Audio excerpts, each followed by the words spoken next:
કલમ આપણે વાંચી ગયા યોહાનની સુવાર્તાના 4થા અધ્યાયની અંદરથી. તમે જાણો છો કે સમરૂની સ્ત્રીની સાથે પ્રભુ ઈસુ ખ્રિસ્તે જે વાત કરી તેના સંદર્ભમાં છે.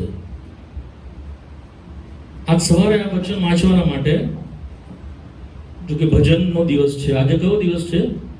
રવિવારે શું છે? ભજનનો દિવસ છે, આરાધનાનો દિવસ છે, બીજું પ્રભુનો દિવસ છે. આજે આપણે દેવને આપવા માટે આવ્યા છે, દેવની હાજરીમાં છીએ, દેવની ઉપસ્થિતિમાં છે, દેવને ભજન કરવાના માટે આપણે અહીંયા આવ્યા છે. વાલાઓ, આ કોઈ ગેટ ટુગેધર નથી, એટલે આપણે કોઈ મેળાવડો નથી કે જ્યાં આપણે આનંદ પ્રમોદ કરવા માટે આવ્યા હોય. આ એવી જગ્યા નથી કે જ્યાંથી આપણે પ્રભુ પાસેથી કંઈ લેવાના માટે આવ્યા હોય. ના, આપણે પ્રભુને કંઈ આપવાના માટે આવ્યા છે. એ પ્રભુને કે જેણે પોતાને આપણા માટે ખાલી કર્યો, એ પ્રભુને કે જેણે આકાશનું સર્વસ્વ છોડીને, પિતાની ગોદ છોડીને, મૂલ્યવાન મહિમા છોડીને આપણા માટે પૃથ્વીની ઉપર આવ્યો. માણસ આકારમાં તે પ્રગટ થયો, માણસ બન્યો, લોહી તથા માંસનો તે ભાગીદાર થયો. 33.5 વર્ષ આ પૃથ્વીની ઉપર તે જીવ્યો. પવિત્રતા અને શુદ્ધતા તેણે પોતામાં રાખી. પિતાની આધીનતામાં તો તે રહ્યો જ, પણ જે પ્રકારે આપણે વાંચતા હતા કે સર્વ પ્રકારની આધીન તેણે થવું, એટલે સર્વ પ્રકારના અધિકારને આધીન થવું, તેણે પોતે સર્વ પ્રકારની આધીનતામાં તે ગયો. પિલાતને તેણે છેલ્લા દિવસે પણ કહ્યું, જ્યારે પિલાતે તેને એ પ્રમાણે પૂછ્યું કે તને છોડી મૂકવાનો મને અધિકાર છે, તારા પ્રભુએ પ્રમાણે કહ્યું, ઉપરથી અપાયા વગર મારી ઉપર તને કોઈ અધિકાર નથી. તો પિતાએ એના એ પ્રમાણે મૂક્યું હતું કે તે સર્વ પ્રકારની આધીનતામાં આવે, સર્વ પ્રકારના યાજકોને તે આધીનતામાં આવ્યો, ફરોશીઓને શાસ્ત્રીઓને તે આધીનતામાં આવ્યો, પોતાના મા બાપને તે આધીન રહ્યો 30 વર્ષ સુધી. બહુ નમ્રતાથી, બહુ દીનતાથી તેણે સેવા કરી. દાસનું રૂપ તેણે ધારણ કર્યું. આપણા સર્વના પાપ જાણે તેણે કર્યા હોય તે પ્રમાણે તે પાપ પોતાના માથા પર ઉઠાવીને વધસ્તંભ પર ગયો. વધસ્તંભ પર તેણે પોતાનું મૂલ્યવાન લોહી પીવડાવ્યું અને આપણા માટે તેણે મધ્યસ્થતા કરી. જે કિંમત તમારે ને મારે ભરી આપવાની હતી, તે કિંમત પ્રભુ ઈસુ ખ્રિસ્તે ભરી આપી છે આપને. તમારે ને મારે તારણ પામવાના માટે હવે કશું કરવાનું રહ્યું નથી. તેણે આપણને મુક્ત કર્યા છે આપણા પાપના બંધનમાંથી. તેણે આપણને પાપના સામર્થ્યની ઉપર વિજય આપ્યો છે. એક દિવસ આવશે કે જ્યારે તે પાછો આવશે, પાપની હાજરીથી તે આપણને છોડાવી લેશે. આપણા માટે સનાતન ઉદ્ધાર તેણે સિદ્ધ કર્યો છે. માટે આપણે તેનું ભજન કરવાના માટે અહીંયા આવ્યા છે. આપણે તેનો આભાર માનવાના માટે તેને આવ્યા છે. આપણે તેની સ્તુતિ કરવાના માટે અહીંયા આવ્યા છે.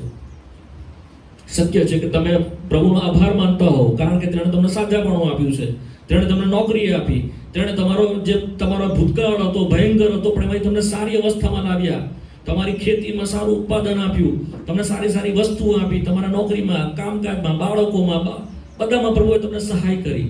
પણ એ ફક્ત આભાર છે. શું છે? શું છે? આભાર છે. ધારો કે તમારા મા બાપ છે કે પિતા છે. પિતા જ્યારે તમારા માટે કશું કરે છે, કે તમારા માટે કંઈક લાવીને આપે છે, તમને જમવાનું આપે છે, તમને કપડાં આપે છે, તો તમે શું કહો છો? એને આભાર માનો છો. તમે શું માનો છો? પિતાનો આભાર માનો છો. પણ જેમ જેમ જેમ જેમ તમે મોટા થાવ છો, ત્યારે તમને ખબર પડે છે કે એ કેમ આમ મને આપે છે, એ કેમ મારી મદદ કરે છે. કેમ કે તે મારા પર શું કરે છે? પ્રેમ રાખે છે. તે મારો પોતાનો ગણે છે. તે પોતે ભૂખ્યો રહે છે પણ મને આપે છે. તે મારા માટે બધું કરે છે. તો તમને શું ખબર પડે છે? એનો સ્વભાવ ખબર પડે છે. તો પિતા માટે તમે શું કરો છો? પછી પિતાની સ્તુતિ કરો છો. હે પિતા, હે પપ્પા, તમે ખરેખર મારા પર કેટલો બધો પ્રેમ રાખો છો, માટે હું તમારી સ્તુતિ કરું છું. That's it. હું ખાલી સમજાવવા માંગુ છું. આભારથી ઉપર જાય છે સ્તુતિ, એક સ્ટેપ ઉપર છે. પણ હજુ જેમ જેમ જેમ જેમ તમે પ્રૌઢ થાવ છો, તમે સમજતા થાવ છો, ત્યારે તમને ખબર પડે છે કે કેમ મારા પિતા આ બધું કરે છે. તમે એનો આગવો ગુણ ખબર પડે છે, ત્યારે તમે એના ભજન કરતા થાવ છો. ઇન ધ સેમ વે પ્રભુને, દેવનો તમે આભાર માનો છો, કારણ કે તેણે તમને આપ્યું. પણ જ્યારે તેના ગુણોનો તમને ખબર પડે છે કે તે પ્રેમાળ છે, તે દયાળુ છે, તે મારા પર દયા રાખે છે, તે મને ક્ષમા આપે છે, તે મને માફ કરે છે, તે મને ઉઠાવે છે, તે મને મદદ કરે છે, ફલાણું, તો તમે પ્રભુની સ્તુતિ કરતા થાવ છો. પણ જે ભજન છે તે બહુ ઉપરની કક્ષા છે. શું છે? બહુ ઊંચી કક્ષા છે. જ્યારે જ્યારે તમે વધારે પ્રભુને ઓળખતા જશો, સમજતા થશો, ત્યારે તમે ભજન સુધી પહોંચશો. ભજન એ શું છે? એ દેવ પોતે જે છે તેની સમજણમાં તમે આવો. દેવ પોતે જે છે તે કેટલો બધો પવિત્ર છે, તે કેટલો બધો ન્યાયી છે, તે કેટલો બધો સત્ય છે. આ દેવ પોતે છે, જેને લઈને તે દેવ છે. આ તેના આગવા ગુણ છે. પણ એ ક્યારે આપણને ખબર પડે છે? જેમ જેમ આનાથી આપણે એને વાંચીએ છીએ, પણ અનુભવમાં જેમ જેમ આવે છે, તેની નજીકની સંગત આપણને થાય છે. તમે તેની નજીક ચાલો છો, એની નજીકની સંગતમાં તમે હો છો, ત્યારે તમને ધીમે ધીમે પવિત્ર આત્મા એ પ્રકાશમાં તમને લાવે છે. પછી આપણે ભજન કરતા શીખીએ છીએ. That's it. ઓકે. પણ આજ સવારે હું ભજન વિશે વધારે કહેવા માંગતો નથી. બીજી કોઈ વાર આવીશ તમારી સાથે ભજન વિશે વધારે વહેંચીશ. પણ પ્રભુએ મારે શું આપવું તેવું મેં પ્રભુને પૂછ્યું. તો પ્રભુએ મને કહ્યું કે તારે આ પ્રમાણ આપવાનું નથી. આજે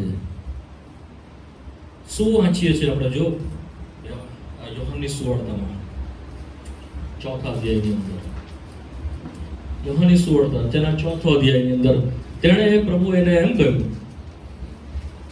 કે જેને માફ કરજો, હું તમને કહું 22મી કલમ, જેને તમે જાણતા નથી તેને તમે ભજો છો, અમે જેને જાણીએ છીએ તેને અમે ભજીએ છીએ, કેમ કે તારણ યહૂદીઓમાંથી છે. આનો અર્થ એ થાય છે કે ભજનને માટે સૌથી પહેલા મહત્વની વાત છે કે તમે એને જાણો. શું છે? તેને અમે ભજીએ છીએ. આ જે સમરૂની સ્ત્રી જે હતી તે યહૂદી નહોતી. સમરૂની તમને ખબર હોય તો જે વખતે રાજાઓના સમયની અંદર, એટલે ઇઝરાયલની અંદર તેઓ જ્યારે બંદીવાસમાં લઈ ગયા, એમાં ઇઝરાયલ જે છે આસુરમાં બંદીવાસમાં આસુરી લોકો લઈને ગયા, ત્યારે આસુરીઓએ બીજા લોકોને આવીને યહૂદી દેશમાં, ઇઝરાયલ દેશમાં લોકોને વસાવ્યા. એટલે તે લોકો શું કરતા થયા? આ દેવનું ભજન કરતા થયા. કેમ થયા?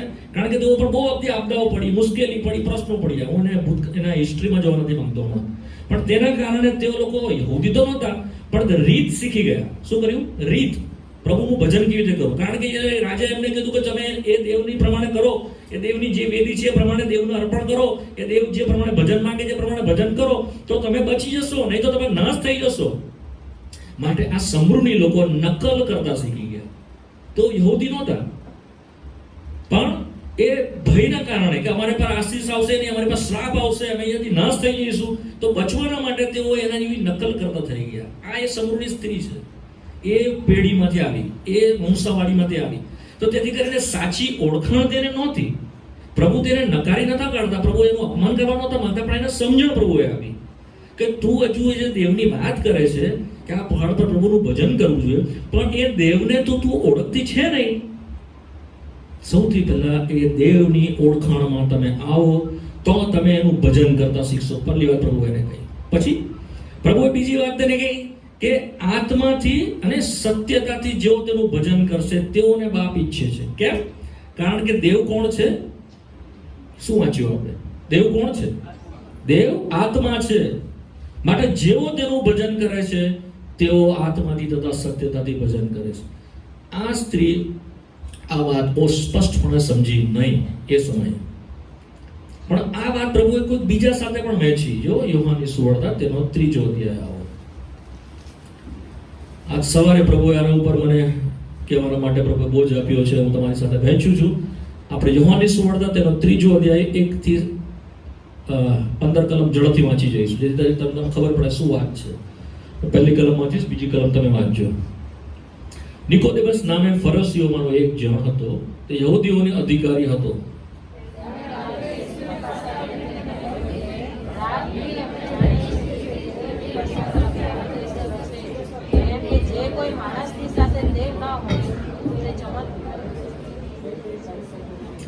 ઈશ્વરે તેનો ઉત્તર આપ્યો કે હું તને ખચિત કહું છું કે જે કોઈ માણસ નવો જન્મ પામ્યો ન હોય તો દેવનું રાજ્ય જોઈ શકતું નથી.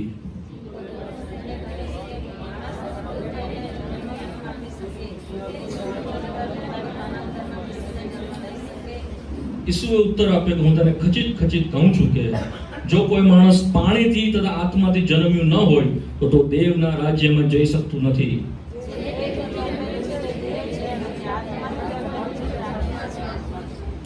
મેં તને કહ્યું કે તમારે નવો જન્મ પામવો જોઈએ, એથી આશ્ચર્ય પામતો ના.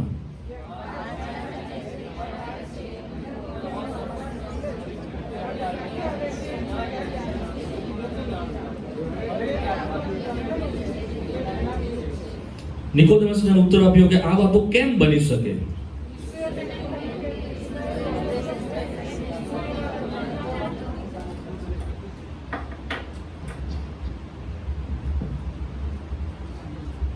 હું તમને ખચિત કહું છું કે અમે જે જાણીએ છીએ તે કહીએ છીએ અને જે દીઠું છે તેની સાહિદી પૂરીએ છે, પણ તમે અમારી સાહિદી માનતા નથી.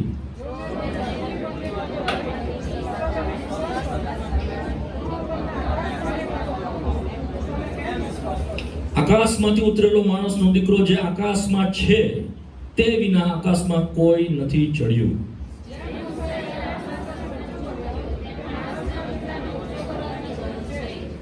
એ માટે કે જે કોઈ વિશ્વાસ કરે છે તે તેનામાં અનંત જીવન પામે.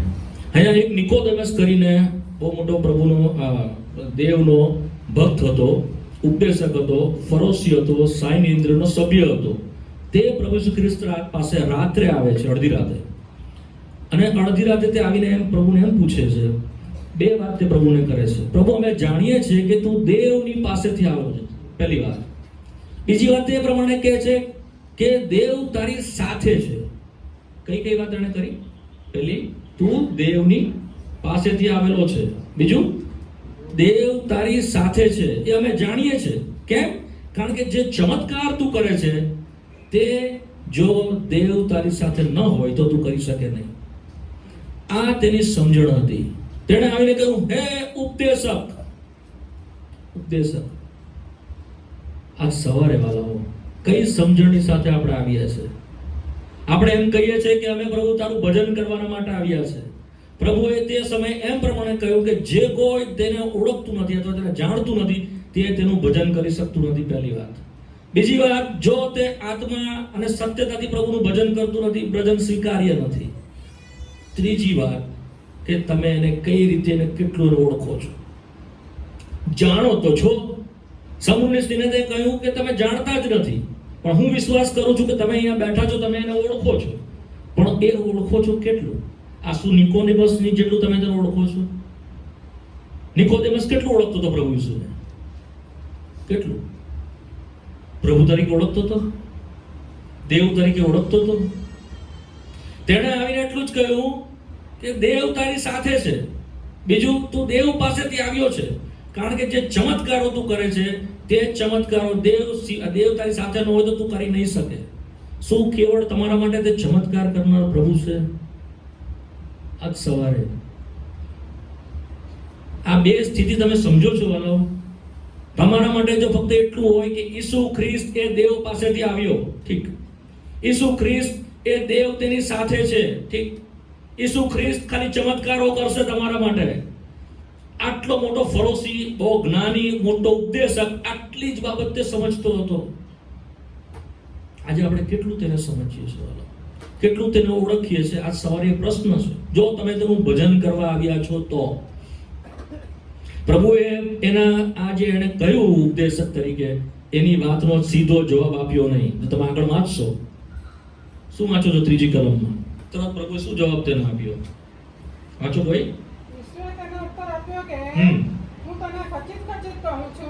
ખચિત કહું છું, જો કોઈ માણસ નવો જન્મ પામ્યો ન હોય તો તે દેવનું રાજ્ય જોઈ શકતો નથી. આખી વાત જ પ્રભુએ અલગ કરી. પ્રશ્ન અલગ છે, વાત અલગ છે, પ્રભુ જવાબ જ સીધો અલગ આપ્યો.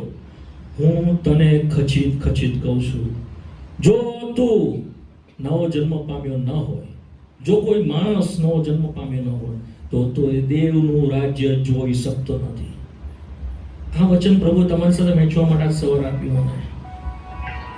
મને ઘણા પ્રશ્ન હતા કે ભજનના માટેનો સંદેશો નથી, મેજ માટેનો સંદેશો નથી, પ્રભુના ઘરના વિશેનો સંદેશો નથી. શા માટે પ્રભુ આ નવો જન્મની વાત તમારી સાથે કહેવા માટે કહે છે? I don't know, but this આ વચન પ્રભુ તરફથી આવ્યું છે તે તો તમારી સાથે વહેંચું છું. નવો જન્મ શું તમે પામ્યા છો? તો તમને દેવની સાથે લાગભાગ છે, નહીં તો નહીં. ગમે તે તમારા મનમાં તમે સમજતા હો. જો તમારો નવો જન્મ થયો નથી તો તમારે દેવના રાજ્યમાં તમે જશો પણ નહીં, દેવનું રાજ્ય તમે જોશો પણ નહીં. કોઈકે આવીને એને કહ્યું કે દેવનું રાજ્ય અમને દેખાડ.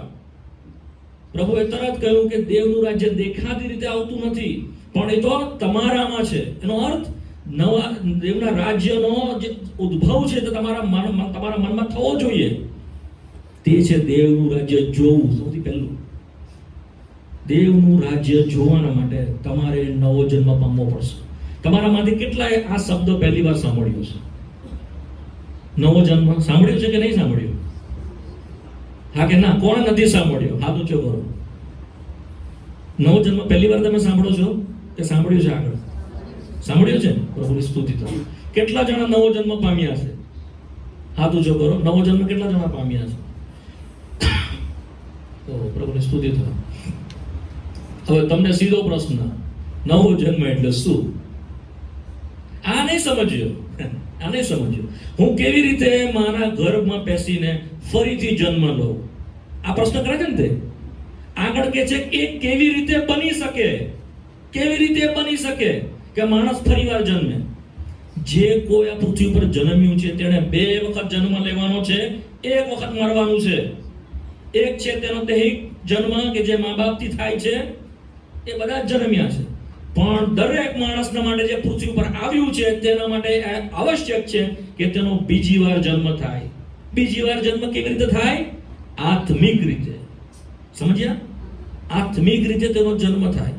કારણ કે પાપના કારણે જે આત્મા છે તે માણસનો મરેલો છે. એ આત્મા જ્યાં સુધી નહીં સજીવન થાય ત્યાં સુધી પ્રભુની વાત સમજાશે નહીં, પ્રભુ તમારી સાથે કોઈ વાત કરશે નહીં, નહીં તમે પ્રભુનું ભજન કરી શકશો, નહીં પ્રભુની તમે સેવા કરી શકશો. પ્રભુની સાથે તમારે કોઈ લાગ ભાગ નથી જો તમારો આત્માનો જન્મ થયો નથી તો. તમારો આત્મા જો દેવે જન્માવ્યો નથી, ફરીથી સજીવન કર્યો નથી, તો તમને દેવની સાથે કોઈ લાગ ભાગ નથી. કોઈ લાગ ભાગ નથી વાલાઓ. પ્રભુએ કહ્યું ખચિત તને કહું છું તારો નવો જન્મ થવો જોઈએ. ઓકે, આગળ વધતા તે કહે છે શું છે તે નવો જન્મ? છઠ્ઠી કલમ, જે દેહથી જન્મેલું છે તે દેહ છે, જે આત્માથી જન્મેલું છે તે આત્મા છે. દેહથી વાલો કોઈ ફાયદો નથી. તમે જન્મ્યા છો, તમે મરી જશો. 40 વર્ષ, 50 વર્ષ, 60 વર્ષ, 70 વર્ષ, 80 વર્ષ. બળના કારણે 80 વર્ષ તમે પૃથ્વી પર રહો, દેવનું વચન કહે છે. ત્યારબાદ તમારું જીવન નથી. દેહથી કોઈ લાભ થતો નથી. બીજું, દેહ તમારો સ્વર્ગમાં જવાનો નથી. આ દેવનું રાજ્યમાં કોઈ લાભ ભાગ નથી. જો એક કલમ જોવા, કેમ કે દેહમાં કોઈ પણ સારા પણ વસ્તુ નથી. રોમિયોનો પત્ર આ જરા આમ અહીંયાથી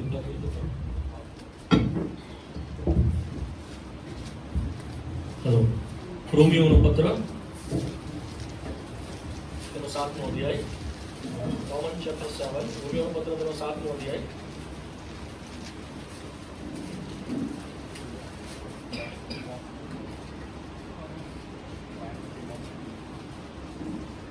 અઢારમી કલમ વાંચો. 18મી કલમ વાંચો. હું જાણું છું કે હા, મારા દેહમાં કઈ સારું વસ્તુ નથી. Nothing good dwell in me, in my flesh. મારા શરીરમાં કઈ સારું નથી કે જે બાપને પસંદ કરે, દેવની પાસે જાય. ઓકે, પહેલા કોરિન્થી પહેલું કોરિન્થી 15માં આવો. 50મી કલમ વાંચો. 15મો અધ્યાય 50મી કલમ. પહેલું કોરિન્થી 15મો અધ્યાય 50મી કલમ વાંચો. હવે ભાઈઓ, હા, હું એ કહું છું કે હા, માંસ તથા રક્ત દેવના રાજ્યનો વારસો પામી શકતા નથી. માંસ તથા લોહી શું છે? દેવના રાજ્યનો વારસો પામશે નહીં. આ શરીર જે આપણી પાસે છે તે દેવના રાજ્યમાં જઈ શકતું નથી. કેમ? કારણ કે તે પાપથી અગડાયેલું છે. તેમાં પાપ વસે છે. માટે પાઉલ પોતે કહે છે કે હું જે સારું કરવા ચાહું છું તે કરતો નથી, જે ખરાબ કરવા નથી ચાહતો તે કર્યા જ કરું છું. આ પાપી શરીર દેવના રાજ્યનું ભાગીદાર થઈ શકતો નથી. માટે દેવે આપણને આત્મિક રીતે જન્માવવા પડે છે. વાંચીએ યોહાનની સુવાર્તાના પહેલા અધ્યાયમાં આવો. યોહાનની સુવાર્તાનો પહેલો અધ્યાય 13મી કલમ વાંચો. યોહાનની સુવાર્તા પહેલો અધ્યાય 13મી કલમ વાંચો. તેઓ લોહીથી નહીં કે બરાબર દેહની ઈચ્છાથી નહીં કે બરાબર માણસની ઈચ્છાથી નહીં પણ દેહથી જન્મ પામ્યા. દેવથી જન્મ પામે. કેવી રીતે પામ્યા તેઓ જન્મ? લોહીથી નહીં, દેહની ઈચ્છાથી નહીં, માણસની ઈચ્છાથી નહીં, પણ દેવથી જન્મ પામ્યા. શું આ રીતે તમારો જન્મ થયો છે? શું આ રીતે તમારો જન્મ થયો છે? આત્મિક રીતે શું તમે જન્મ્યા છો? તો તમે દેવનું રાજ્ય જોશો, તમે દેવના રાજ્યની અંદર જશો અને તમે દેવની સેવા, તેનું ભજન અનંતકાળ સુધી, ઇટર્નિટી ટુ ઇટર્નિટી દેવની સાથે રહેશો. આપણે અહીંયા આગળ એટલા માટે નથી કે આપણે ફક્ત પૃથ્વી ઉપર દેવની સેવા કે તેનું ભજન કરીએ. ભૂલી જાઓ વાલાઓ, જો આમ માનતા હોય તો. આટલા સમયના માટે દેવે તમને પસંદ કર્યા નથી. દેવે તમને બોલાવ્યા છે અનંતકાળને માટે, કે તમે એની સાથે અનંતકાળ વિતાવો. એ દેવના મનમાં છે. હમણાંથી તે આ વાત બની નથી. પૃથ્વીના મંડાણ અગાઉ દેવે પોતાના મન માટે સંકલ્પ કર્યો. એફએસીના પત્રના પહેલા જ અધ્યાયમાં વાંચીએ છીએ. સમયના ભાવે અને મારો હમણાં વિષય નથી, હું ટચ નથી કરતો. તમે વાંચજો એફએસીઓનો પત્ર, તેનો પહેલો અધ્યાય. પૃથ્વીના મંડાણ અગાઉ તમને પસંદ કરવામાં આવ્યા છે, અને પસંદ કર્યા માટે જ્યારે તમે જન્મ્યા ત્યારે પ્રભુએ સમય આપ્યો કે તમને તેની સુવાર્તા સંભળાવી. સુવાર્તા સંભળાવીને તમે વિશ્વાસ કર્યો, માટે તમે તેના પસંદગીની અંદર આવ્યા. ખ્રિસ્તે જે લોહી તમારા માટે 2000 વર્ષ પહેલા વેવડાવ્યું છે, તેની પર તમે વિશ્વાસ કર્યો. જેવો તમે વિશ્વાસ કર્યો, પવિત્ર આત્માએ તમને મુદ્રાંકિત કર્યા. તે જ સમયે એફએસી 1:13 પ્રમાણે તમે તેના થઈ ગયા. આ છે નવો જન્મ. સમજ્યા? ધીમે ધીમે સમજીએ આપણે. તમને થોડું સરળ કર્યું. 5મી કલમ વાંચો. 3જો અધ્યાય યોહાનની સુવાર્તા. યોહાનની સુવાર્તા 3જો અધ્યાય તેની 5મી કલમ. ઈસુએ ઉત્તર આપ્યો કે હું તને ખચિત ખચિત કહું છું કે જો કોઈ માણસ પાણીથી તથા આત્માથી જન્મ્યું ન હોય તો દેવના રાજ્યમાં તે જઈ શકતું નથી. પ્રભુએ એને કહ્યું, જે કોઈ પાણીથી તથા આત્માથી જન્મ્યું નથી. તમને પહેલા શરૂઆતમાં જ કહ્યું મેં તમને, દેહથી જન્મેલું તો શું છે અને આત્માથી જન્મેલું તો શું છે. આત્માથી જે જન્મે છે તેના માટે સ્પષ્ટ લખવામાં આવ્યું છે કેવી રીતે તે જન્મે છે. પાણીથી તથા આત્માથી. આપણને આત્મિક રીતે જન્માવવાના માટે દેવે પોતાનો આત્મા મોકલ્યો. બરાબર સમજજો વાતને. પવિત્ર આત્મા એટલા માટે નથી મોકલ્યો કે આપણે ગરબડ ગોટાળા કરીએ. નો એટ ઓલ. પવિત્ર આત્મા એટલા માટે નથી મોકલ્યો કે આપણે હલિયા કરીએ. નો એટ ઓલ. એટલા માટે નથી મોકલ્યો કે તમે ધૂળ ઉડાવવા કરો ને રોડની અંદર બધા ગબડવા માંડો અને બૂમા બૂમ કરો ને ચીસા ચીસ પાડો અને કોઈ ગાંડા કરતું એવું કરો. દેવના વચનમાં એક બી જગ્યાએ નથી. જોઈ કરી રહ્યો વાલાઓ. પવિત્ર આત્મા એટલા માટે મોકલવામાં આવ્યો કે સૌથી પહેલા તે તમને જન્માવે આત્મિક રીતે. પાપના કારણે આત્મા મરી ગયો. જે દિવસે આદમે પાપ કર્યું તે જ દિવસે તેનો આત્મા મરી ગયો. પ્રભુએ કહ્યું જે દિવસે તું ફળ ખાશે તે દિવસે તું મરશે જ મરશે. એ જ દિવસે જે દિવસે આદમે પાપ કર્યું તેનો આત્મા મરી ગયો. આત્મા મરી ગયો એટલે દેવની સાથેની સંગત તૂટી ગઈ. આત્મા મરી ગયો એટલે દેવને ઓળખવાની શક્તિ મટી ગઈ. આત્મા મરી ગયો એટલે દેવની સાથેનો કોઈ રિલેશન, કોઈ સંબંધ તેનો રહ્યો નહીં. દેહમાં તો જીવતો હતો, આત્મામાં તે મરી ગયો. જેટલા માણસો પૃથ્વી ઉપર જન્મે છે માના ગર્ભથી, તે દરેક માણસ આત્મિક રીતે અંધ છે, આત્મિક રીતે મરેલો છે. દેહમાં તો તે જીવે છે પણ આત્મિક રીતે મરેલો નથી. માટે દેવને તે ઓળખતો નથી.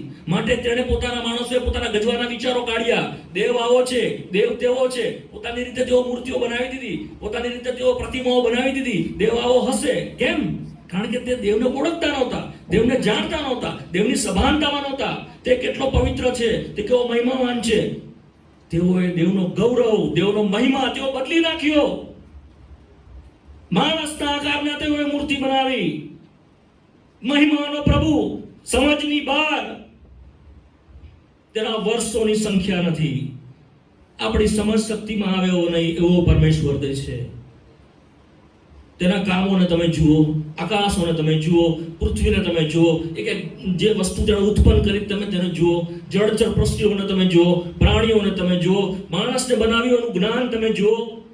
કેવો હોય પરમેશ્વર, કેવો હોય દેવ. માણસ નહીં સમજવાના કારણે તેને એની પ્રતિમા બદલી નાખી. પ્રભુ ચાહતો હતો આત્મિક રીતે તેની આંખ ખુલે, ઓળખે મને ઓળખે, મને જાણે. પણ શક્ય બન્યું નહીં, કે માણસનો આત્મા મરેલો હતો. પ્રભુએ ઘણો પ્રયત્ન કર્યો જૂના કરારની અંદર કે તે પોતાની ઓળખાણ પામે. ઓળખાણ માટે તેણે પોતાનું લોહી આપ્યું. શરૂઆતમાં પસ્તાતાઓને રીતે ગોદાઓનું અને બકરાઓનું લોહી આપ્યું કે જેથી કરીને તે પાપની ક્ષમા મળે, તેઓ મારી પાસે આવે, હું વચનમાંથી તેઓને નિયમ આપું, મારા હાથમાંથી તેઓને સમજાવું. પણ શક્ય બન્યું નહીં. પણ દેવનો ઉદ્દેશ બીજો હતો. ઈસુ ખ્રિસ્ત અહીંયા આવે, પોતાનું લોહી પીવડાવે, ક્ષમા મળે, ક્ષમા મળીને હૃદય ચોખ્ખું થાય, શુદ્ધ થાય, પછી પવિત્ર આત્મા આવે અંદર વસવાના માટે. તે આત્મા દેવની ઓળખાણમાં આપણને લાવે. સમજ્યા? દેવની ઓળખાણમાં લાવવાના માટેનો જે પ્રયોજન છે તે બહુ ભારે છે. માટે દેવના દીકરાને પૃથ્વી પર મોકલવામાં આવ્યો છે. ખાલી પાપ ક્ષમા માટે નહીં, પાપ ક્ષમા એટલા માટે નહીં, ચમત્કાર કરે સાજાપણું માણે એટલે નહીં. તમે દેવને ઓળખો, દેવને જાણો. કોણ છે આપણો બાપ, કોણ છે આપણો પિતા, કેવો સુંદરતામાં મહિમાવાન, કેવો દયાથી ભરાયેલો, કેવો અનુગ્રહથી ભરાયેલો. આખું જગત તેની વિરુદ્ધ છે, આખું જગત દુષ્ટતાની પાસે ભરાયેલું છે. પળ માટે બધાનો નાશ કરી નાખે. મંદરોસી અનુગ્રહથી ભરાયેલો પરમેશ્વર છે. મંદરોસી. તમે વિચાર કરો, જેણે બધાને બનાવ્યું એ ભજન એને પહોંચતું નથી. જેણે બધાને બનાવ્યો, વચન કહે છે યશાયાની અંદર, મેં મારા મહેમાન માટે તેઓને બનાવ્યા. મહિમા તેને પહોંચતો નથી, મહિમા તેને મળતો નથી. મૂર્તિઓને, કોરેલી મૂર્તિઓને મહિમા જાય છે, કોરેલી મૂર્તિઓને ભજન જાય છે. એ ભજનને આનંદ પ્રભુને પહોંચતો નથી, એને ઓળખતા નથી. છતાં પ્રભુ તેઓને ઉપર આ ભૂલા અને ભૂંડાની ઉપર સૂરજને ઉગાવે છે. નસકોરામાં જીવનનો શ્વાસ તમારા મારામાં તો પણ તે આપે છે. તે કોઈમાં ભેદભાવ કરતો નથી, ચાહે હિન્દુ હોય, ચાહે મુસલમાન હોય, ચાહે કોઈ પણ પૃથ્વી પરનો વ્યક્તિ હોય. તેને પ્રભુને જે આદર છે તેઓ નથી આપી શકતા, છતાં દેવ તેઓની ઉપર પુષ્કળ પ્રેમથી ભરાયેલો હોવાના કારણે તેઓને આપી જ જાય છે. તો પણ તેની ઈચ્છા છે કે તે તેને ઓળખે, માટે સર્વ તેણે કર્યું. ઠીક છે, આપણે આવી જાઓ હવે યોહાનની સુવાર્તામાં ફરી. યોહાનની સુવાર્તા તેનો 3 અધ્યાય. શું વાંચીએ છે આગળ? વાંચો. જે દેહથી જન્મેલું છે તે દેહ છે, અને જે આત્માથી જન્મેલું છે તે આત્મા છે. 7મી કલમ. મેં તને કહ્યું કે તમારે નવો જન્મ પામવો જોઈએ, એથી આશ્ચર્ય પામતો ના. તમારે નવો જન્મ પામવો જ જોઈએ. અત્યાર સુધી પ્રભુએ નિકોદેસને એમ કહ્યું કે જો કોઈ માણસ નવો જન્મ ન પામે, જો કોઈ માણસ now he come to the direct. હવે તે સીધું નિકોદેમસને કહે છે તારે નવો જન્મ પામવો જોઈએ. વાંચ્યું ને? શું કહ્યું? બેન, તમારે નવો જન્મ પામવો જોઈએ. ભાઈ, તમારે નવો જન્મ પામવો જોઈએ. એથી આશ્ચર્ય પામતો નહીં, આશ્ચર્ય નહીં પામ. તારે પામવો જ જોઈએ નવો જન્મ. વ્યક્તિગત વાત પર પ્રભુ આવી ગયો. ડાયરેક્ટ એને કહ્યું તારે નવો જન્મ પામવો જોઈએ. તારે તેણે પ્રભુને બહુ નમ્રતાથી કહ્યું, પ્રભુ એમ કેમ બની શકે, કેવી રીતે બની શકે? એફેસીઓના પત્રમાં 2 અધ્યાયમાં આપણે વાંચીએ છીએ. આવો ઝડપથી એફેસીઓનો પત્ર તેનો 2 અધ્યાય તેની પહેલી 3 કલમ વાંચો ઝડપથી. વળી તમે અપરાધોમાં તથા પાપોમાં મુવેલા હતા, અપરાધોમાં તથા પાપોમાં મરેલા હતા, ત્યારે તેણે તમને સજીવન કર્યા. આ છે નવો જન્મ. ઓકે. તે અપરાધોમાં તમે આ જગતના ધોરણ પ્રમાણે વાયુની સત્તાના અધિકારી, એટલે જે આત્મા આજ્ઞા ભંગ કરનાર દીકરાઓમાં હમણાં બબર છે તે પ્રમાણે ચાલતા હતા. બરાબર. તેઓમાં આપણ સગળા આપણા દેહની વાસનાઓ પ્રમાણે પહેલા ચાલતા હતા, અને દેહની તથા મનની વૃત્તિઓ પ્રમાણે કાર્ય કરતા હતા. બરાબર. તથા પ્રથમની સ્થિતિમાં બીજાઓના જેવા કોપના છોકરા હતા. પ્રથમની સ્થિતિ આ પ્રભુનો દાસ યાદ કરાવે છે.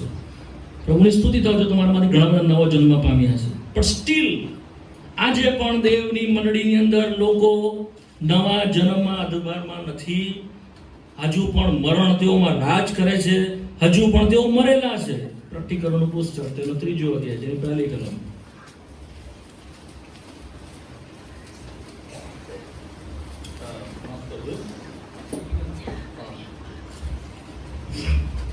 વાંચો ઝડપથી. સાદિસની મંડળીના દૂતને લખ કે જેને એનો સાથ આત્મા તથા 7 તારા છે તે આ વાતો કહે છે કે તારા કામ હું જાણું છું કે તું નામનો જીવે છે, નામનો જીવે છે, પણ તું મુયેલો છે. યુ આર ડેડ, તું મરેલો છે. આ પ્રભુએ બહારના લોકોને નહીં કહ્યું, મંડળીમાં પ્રભુએ કહ્યું, મંડળીની અંદર. નહીં માનો મારા મા બાપ ખ્રિસ્તી છે એટલે હું પણ ખ્રિસ્તી છું, નો એટ ઓલ. તમારે નવો જન્મ પામવો પડશે. મારા સગા ખ્રિસ્તી છે, મારા પિતા વડીલ હતા, મારા પ્રભુના મારા ફલાણા સેવક હતા, માટે હું પ્રભુના ઘરમાં આવી ગયો, પ્રભુના લોકોની સાથે આવી ગયો, મારામાં ચમત્કાર થયો, હું નો. તમારે વ્યક્તિગત તેની ઓળખાણમાં આવવું પડશે, એક એક જણાએ. નહીં તો પ્રભુના શબ્દો તમારા માટે છે કે તમે મરેલા છો. તમે નામના જીવો છો પણ તમે મરેલા, યુ આર ડેડ. આપણે આપણા પાપી સ્થિતિમાં અંધકારની અંદર મરેલા હતા, ત્યારે દેવે આપણને સજીવન કર્યા. શું અનુભવની અંદર છે વાલાઓ? કેવી રીતે આપણે સજીવન કરવામાં આવે છે, કેવી રીતે માણસ એમાંથી ઉઠે છે, કેવી રીતે? યોહાનની સુવાર્તા 5મો અધ્યાય 24મી કલમ વાંચો ઝડપથી. 24-25 બંને વાંચી નાખો. હું તમને ખચિત કહું છું કે જે મારા વચન સાંભળે છે અને મને મોકલનાર પર વિશ્વાસ કરે છે તેને આનંદ જીવન છે. બરાબર. તે અપરાધી નહીં ઠરશે, બરાબર. પણ મરણમાંથી નીકળીને જીવનમાં આવે છે. મરણમાંથી નીકળીને જીવનમાં આવે છે. કોણ? જે કોઈ મારા ઉપર વિશ્વાસ કરે છે તે. ઓકે, પછી વાંચો 25મી કલમ. હું તમને ખચિત કહું છું ખચિત કહું છું. એવી વેળા આવે છે બરાબર. અને હમણાં આવી છે કે અચ્છા. જ્યારે મુયેલા દેવના દીકરાની વાણી સાંભળશે મોયેલા દેવના દીકરાની વાણી સાંભળશે અને અને સાંભળનારા જીવતા થશે. વાણી સાંભળીને. શેનાથી? વાણી સાંભળીને. કોની? દેવના દીકરાની. ઈસુ ખ્રિસ્તનો અવાજ જે છે તે માણસને સજીવન કરે છે. આપણો આત્મા જે મરેલો હતો આટલા વર્ષોથી, એ દેવના અવાજથી, તેના દીકરાના અવાજથી, સુવાર્તાના વચનથી જે તમે સાંભળ્યા, જે તમે સાંભળો છો, તે તમે સાંભળશો ભવિષ્યમાં, તેનાથી તમને જીવન મળશે, નહીં તો બીજી કોઈ બાબતથી નહીં મળે. નિકોદેમસ ચમત્કાર જોતો રહ્યો, સાજાપણું નહીં, તારણ નહીં પામ્યો, નવો જન્મ નહીં પામ્યો. પ્રભુએ કહ્યું તને જરૂર છે નવા જન્મની. તમારા જીવનમાં ગમે એટલા સાજાપણા થયા હોય, ઠીક છે, પ્રભુએ આવવા દીધું સાજાપણું કે જેથી કરીને તમે સમજતા નહોતા, તો તમને એક પ્રભુએ શરૂઆત કરી. પણ તે હરેક વખતે ચમત્કારથી વાત નહીં કરે. સમજો વાતને બરાબર ધ્યાનથી. તમારામાં દેવનું વચન રૂપી બી વવાવું જોઈએ. આ હૃદયમાં દેવનું વચન રૂપ બી વવાવું જોઈએ. તે તમને બદલશે, તે તમને જન્માવશે, તે તમને તેના માટે અલગ કરશે. દેવનું વચન તેનાથી માટે આપણે વાંચી ગયા, જો તું દેવના પાણીથી તથા આત્માથી જન્મ્યો ન હોય તો તું દેવના રાજ્યમાં. બે રીતે પ્રભુ જન્માવે છે, બંનેને સાથે મળીને. કેવી રીતે? દેવનું વચન અને પવિત્ર આત્મા, આ બંને લઈને દેવ તમને જન્માવે છે. ફરી પાછું વાત કરું છું, તમે સમજો બરાબર ધ્યાનથી. દેવનો આત્મા એટલે પવિત્ર આત્મા, દેવનું વચન લઈને તમારામાં જન્મ ઉત્પન્ન કરે, જન્માવે છે તમને. જો એક કલમ વાંચો, તીતસનું પત્ર. ઝડપથી આવી જાઓ. હું અલાવો કોઈ પણ પોતાના મનની વાત તમારી સાથે વહેંચી રહ્યો નથી. જે દેવના વચનમાં છે હું તમારી સાથે શેર કરી દઉં છું. તીતસનો પત્ર, 2 અધ્યાય 5મી કલમ. ઝડપથી વાંચી જાઓ. ત્યારે આપણા પોતાના કરેલા ન્યાયપણાના કૃત્યોથી નહીં, ન્યાયપણાના કૃત્યોથી નહીં, પણ તેની દયાથી પુનર્જન્મના સ્થાનથી તથા પવિત્ર આત્માથી થયેલા નવીનીકરણથી તેણે આપણને તાર્યા. પવિત્ર આત્માના નવીનીકરણથી તમને તાર્યા. સમજ્યા? પુનર્જન્મના સ્નાનથી. તો પવિત્ર આત્મા, હજુ તમને થોડું સરળ કરું. યાકૂબના પત્રમાં આવી જાઓ, 1લો અધ્યાય તેની 18મી કલમ વાંચો. યાકૂબનો પત્ર. બધા પાસે બાઇબલ નથી લાવતા. દેવના વચન વગર વાત કરશે નહીં. બરાબર ધ્યાનથી સાંભળજો. તેણે પોતાની ઈચ્છાથી સત્યના વચન દ્વારા આપણને જન્મ આપ્યો છે. શેનાથી જન્મ આપ્યો? સત્યના વચન દ્વારા. તેના વચન દ્વારા. ઈચ્છાથી સત્યના વચન દ્વારા આપણને જન્મ આપ્યો છે. આ વચન જ તમે નહીં લાવો, વચન જ નહીં વાંચો તો તમારામાં પ્રભુ કેવી રીતે તમને કામ કરશે? તમારામાં આપણને શું ગમે છે ખબર છે? એક મેળો બળાવડો ભરે, એમાં આપણે જઈએ, તાળી વગાડીએ, ગીતો ગાઈએ, પાછા જતા રહીએ, પોતાના કામમાં પ્રભુ આશીર્વાદ આપે. That's it. આ પર્પોઝનો પ્રભુનો ઈરાદો આટલો નથી તમારા માટે વાલાઓ. હું તમારી ટીકા નિંદા કરવા માટે અહીંયા નથી ઊભો, પણ હું તમને જે કહેવા માંગુ છું તમે સમજો બરાબર.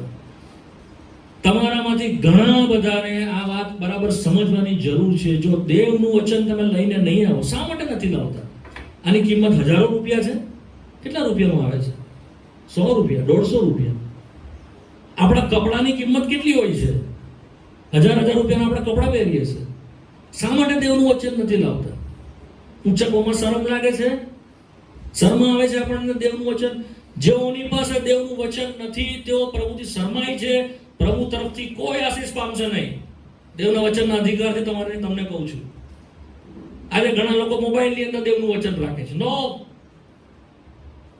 એ મોબાઈલની અંદર ભયંકર ભ્રષ્ટાઓ બી સાથે હોય છે. આ દેવનું મૂલ્યવાન પવિત્ર વચન છે, એને લઈને સાથે ફરતા શીખો વાલાઓ.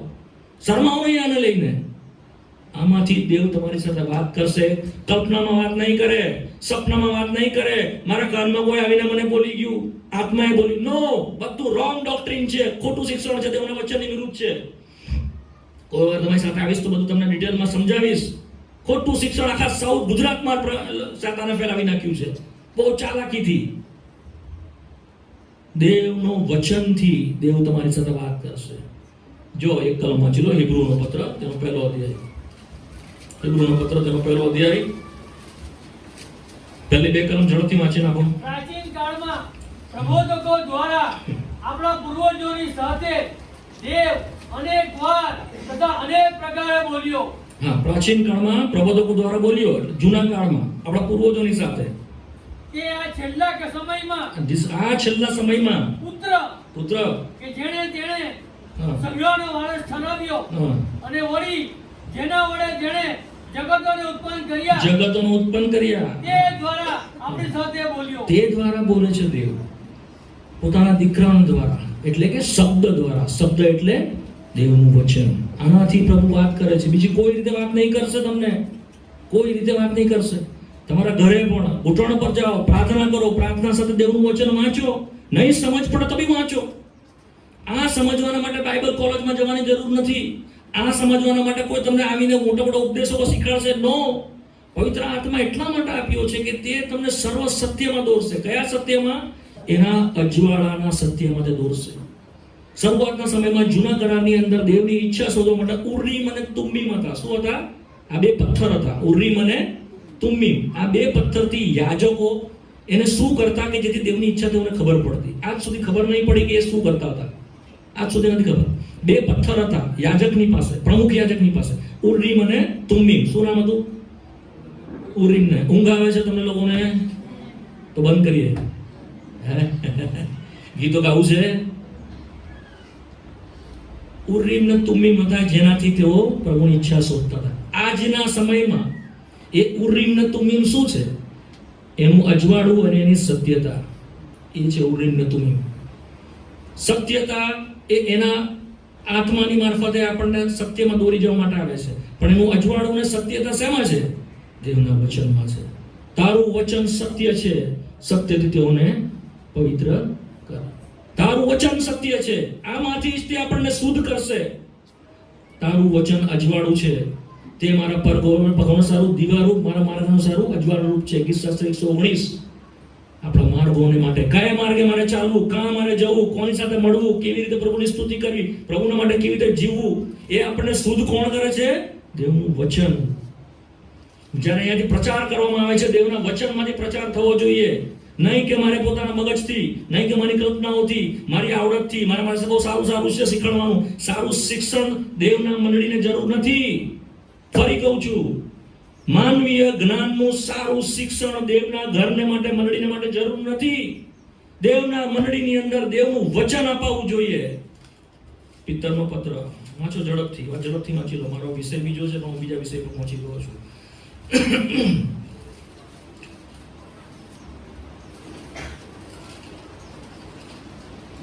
બીજું પિત્તર સેકન્ડ પીટર, હા પહેલું પિત્તર ચોથો અધ્યાય 11મી કલમ. ઝડપથી વાંચી તમારામાંથી કોઈ વાંચો, આ લોકોમાંથી વાંચો, તમારામાંથી વાંચો. જો કોઈ બોધ કરે હા, તો તેણે દેવના વચન પ્રમાણે બોધ કરવો. ક્યાંથી બોધ કરવાનો? ક્યાંથી? જો કોઈ બોધ કરે, અહીંયાથી ઊભો રહીને ક્યાંથી બોધ કરવાનો? દેવના વચન પ્રમાણે, not from outside of the word of God. દેવના વચનની બહાર નહીં. ગમે એટલી સારી વસ્તુ પણ કેમ નહીં હોય, દેવના વચનમાંથી જ તમારે આપવાની. તે તૃપ્તિ કરશે. તમે સર્વ ગામમાં રહો છો ને? હા, એક પ્રશ્ન પૂછું. તમે તમારા જે ઢોર ઢાક છે, ભેંસ છે, યાદ તો પેલો જોયો જે બાંધેલો છે,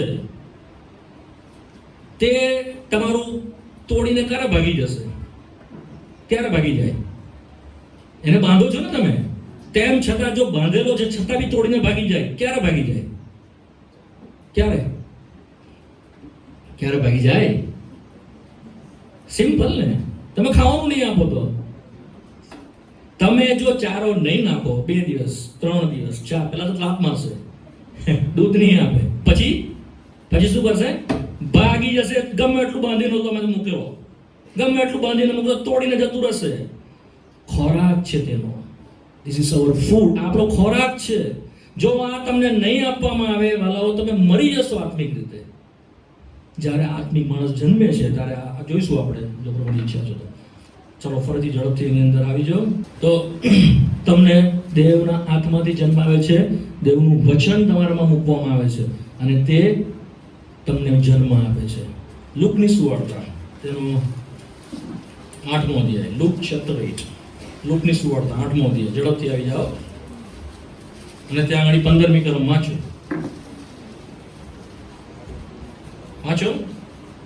લુકની સુવાર્તા 8મો અધ્યાય 15મી કલમ, ઝડપથી તમારામાંથી વાંચો કોઈ. સારી ભોયમાં પડેલા એ છે કે હા, જેઓ સાંભળીને ચોખ્ખા તથા રૂડાદિલથી વચન ગ્રહણ કરે છે હા, અને ધીરજથી ફળ આપે છે. ધીરજથી ફળ આપે છે. શેમાં? એ જે બી વવાય છે, આપણે બી જોતા હતા, વચન રૂપી બી, કે જેણે પવિત્ર આત્માથી તમને જન્માવ્યા ને વચનથી જન્માવ્યા. વચન ને પવિત્ર આત્મા બંને લઈને તમારામાં એને રોપ્યા. કોણે? દેવે. જેથી કરીને તમે જન્મ થાવ, તમારો જન્મ થાય. આ જ વાત પ્રભુ ઈસુ ખ્રિસ્ત લુકની સુવાર્તા 8મા અધ્યાયની કહે છે કે વાવનાર બી વાવવા ગયો. કેટલાક બી તળે નાખ્યા તો રોડને કોરે પડ્યા, કેટલાક બી કાંટાઓની મધ્ય પડ્યા, કેટલાક બી એવી જગ્યાએ પડ્યા કે લોકો પોતાના પગ નીચે આવ્યા, અને કેટલાક બી શેતાન ચોરીને કાગડાઓ તેને, પક્ષીઓ તેને લઈ ગયા. પણ થોડાક બી ફ્યુ ઓછા બી કેવી ભોંયમાં પડ્યા? સારી ભોંયમાં. અને તે કેવી રીતે ફળ આપશે? ધીરજથી ફળ આપશે. વાંચ્યું ને? એ બી કે જે રોપવામાં આવે. શક્ય છે આજે સાઉથ ગુજરાતની અંદર હજારોની સંખ્યામાં ટોળા પ્રભુ ઈસુ ખ્રિસ્તની પાસે આવે છે, હજારોની સંખ્યાની અંદર ચમત્કારો કરવા માટે. પણ કેટલા સારી ભોંયમાં પડેલા બી છે. બીજા અર્થમાં એ ભોંય જે છે, જમીન, તમે જાણો, તમે બધા ખેડૂત છો. જો તમે પથ્થરની અંદર તમે રોડ પર નાખો છો તમારા બી, નહીં, તમે ક્યાં નાખો છો? સારી ભોંયમાં. તમે જે કોર પર પેલા વાળ હોય છે, વાળમાં પણ નથી નાખતા, તમને ખબર છે ત્યાં નહીં ઉગે. પણ સારી ભોંય. સારી ભોંય એટલે શું? કે જેને ખેડવામાં આવેલી છે. સારી ભોંય એટલે શું? કે જેને તૈયાર કરવામાં આવી છે. તે ભોંયમાં જ્યારે તમે રોપો છો તો તે ફળ આપે છે. એ સારી ભોંય પસ્તાવારૂપી ભૂમિ છે. શું છે? પસ્તાવારૂપી ભૂમિ છે. આત્મિક અર્થની વાત કરું છું વાલાઓ. જો તમારામાં સાચો પસ્તાવો નહીં થાય તો તે ફળ એ ઉગશે જ નહીં. જો લુકની સુવાર્તા 4થો અધ્યાય, લુકની સુવાર્તા 4થો અધ્યાય.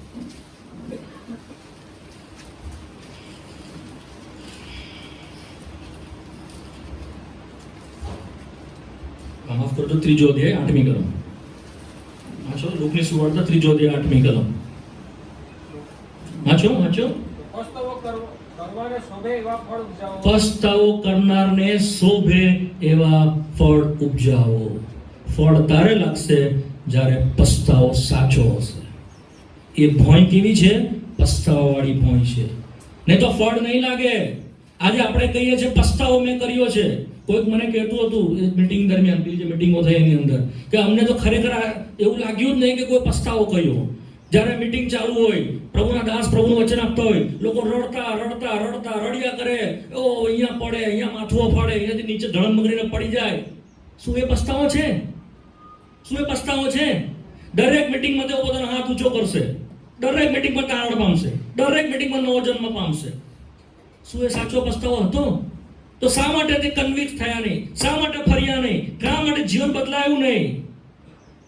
સાચો પસ્તાવો ન હોવાના કારણે ફળ લાગતા નથી. માટે તે આજે હોય છે, પછી હોતો નથી. આજે ચમત્કાર થયો તો તે દેવ, જો કાલે ચમત્કાર નહીં થયો તો તે દેવ નહીં. એ તો દેવ છે જ.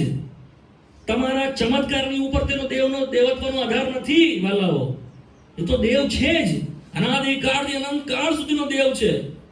પણ તમે અમે એમ માનીએ છીએ કે મને સાજાપણું મળ્યું, મને સારું થયું તો હું એને માનીશ. તો કાલે નહીં થાય તો ક્યાં ગયો તમારો પસ્તાવો? ક્યાં ગયો સાચું બદલાણ? ક્યાં ગયો પ્રભુ તમારા જીવનમાં? સાચું બદલાણ તે ચમત્કાર દ્વારા તો આવતું નથી. જો ચમત્કાર દ્વારા આવતો તો નિકોદેમસને પ્રભુએ નવા જન્મની વાત નહીં કરી હોતે.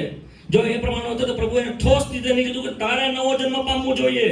આજે જો કે તમે પ્રભુના ઘરમાં પ્રભુનું ભજન કરવા લાગ્યો છો, છતાં આ દેવે વચન મને તમારા માટે આપ્યું છે, તમારે નવો જન્મ પામવો જ જોઈએ. સાચા અર્થમાં તમારામાં પસ્તાવો ઉત્પન્ન થવો જોઈએ.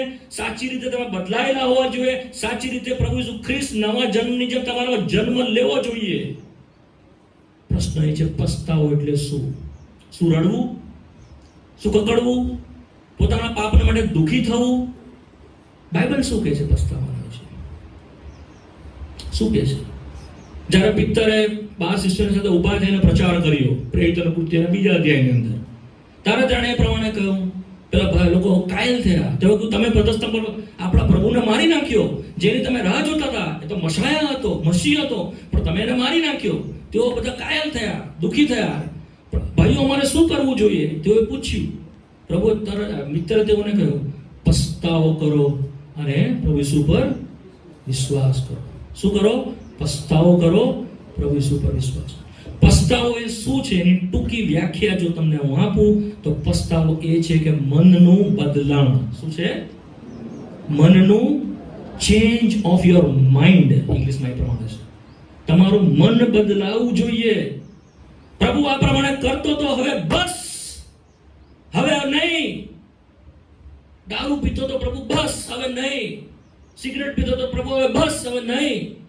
આ ખોટી સંગતમાં જતો તો, ખોટા જગ્યા ઉપર જતો તો, ખરાબ લોકોની સાથે બેસતો તો બસ, હવે નહીં. પ્રભુ ચેન્જ ઓફ માઇન્ડ, મન બદલાવું જોઈએ કમ્પ્લીટલી. પૂર્વ તરફ જતો તો હવે ફરીને પશ્ચિમ તરફ ફરી જાઉં છું, તે છે પસ્તાવો. પાપ તરફ જતો તો, પાપ તરફ દોટ મૂકતો તો, અંધકારના રાજ્યને માટે કામ કરતો તો, નરકની તરફ દોડી રહ્યો તો, હવે અટકી ગયો અને ફરી ગયો પ્રભુની તરફ, પ્રભુની સંગતની તરફ, પ્રભુના લોકોને માટે, પ્રભુની સેવાના માટે, પ્રભુના માટે. કમ્પ્લીટલી ચેન્જ, મનનું બદલાણ, માનસિક રીતે નહીં, હૃદયમાં. આ છે પસ્તાવો. શું છે? પસ્તાવો. જો એક કલમ વાંચો, નીતિ વચનનું પુસ્તક, નીતિ વચનમાં આવો. કંટાળી જાવ તો હાથ ઊંચો કરજો, તરત બંધ કરી દઈશ. હા, ગભરાશો નહીં. 28મો અધ્યાય તેની 13મી કલમ. બહુ જરૂરનું છે વાલાઓ, તમને આજે વહેંચું છું, બહુ જરૂરનું છે. નીતિ વચનનું પુસ્તક 28મો અધ્યાય 13મી કલમ. જે માણસ પોતાના ઉલ્લંઘનો છુપાવે છે એની આબાદી થશે નહીં. આબાદી નહીં થાય. પછી જે કોઈ તમને કબૂલ તેમને કબૂલ કરીને તેમને ત્યાગ કરે છે તેઓ પર દયા કરવામાં આવશે. 2 વાતો લખી છે ત્યાં. જે કોઈ પોતાના ઉલ્લંઘનો એટલે પોતાના પાપોને સંતાડે છે તેઓની ઉપર શું થશે નહીં? દયા કરવામાં આવશે નહીં. પણ જે કોઈ તેને કબૂલ કરે છે, કોને? પાપોને. જે તમે ગુપ્તમાં કર્યા, એ તમે જાહેરમાં કર્યા, એને કબૂલ કરે છે અને તેનો ત્યાગ કરે છે. ત્યાગ મતલબ છોડી દે છે. આપણામાંથી ઘણીવાર શું કરે છે? પહેલા તો આપણે સંતાડી દઈએ છીએ. આપણે પ્રભુને અંદર આવવા જ નથી દેતા, કહેતા જ નથી. આપણી સ્થિતિ સાચી પ્રભુને કહેતા જ નથી. પ્રભુ મેં ફલાણું કરેલું, પ્રભુ મેં પેલું કરેલું, પ્રભુ મેં ઢેકણું કરેલું. નહીં, હું તો બહુ સારો છું, પેલા ફરોશીની જેમ. હું તો દાન ધર્મ કરું છું, હું તો ઉપવાસ કરું છું, હું તો ફલાણું કરું છું. પણ પ્રભુએ કહ્યું, પેલો ગાણી જે આકાશ તરફ પોતાનું મોં પણ તેનું ઓછું કર્યું નહીં, પણ બહુ દીન થયો, નમ્ર થયો, છાતી કૂટીને કહ્યું, પ્રભુ મારા મુજ પાપી પર દયા કર. છે રિયલ પસ્તાવો. પોતાને ઊંચો નહીં કરીએ, નમ્ર થઈએ, દીન થઈએ, એ મહિમાના પ્રભુની આગળ પોતાને નમાવી દઈએ, સંતાડીએ નહીં, ખુલ્લું કરીએ. એ જ યોહાનની સુવાર્તાના 3 અધ્યાયમાં તમે આગળ વાંચશો, તમે એટલા માટે મારી પાસે નથી આવતા કારણ કે તમારું પાપ તમે ખુલ્લું કરો.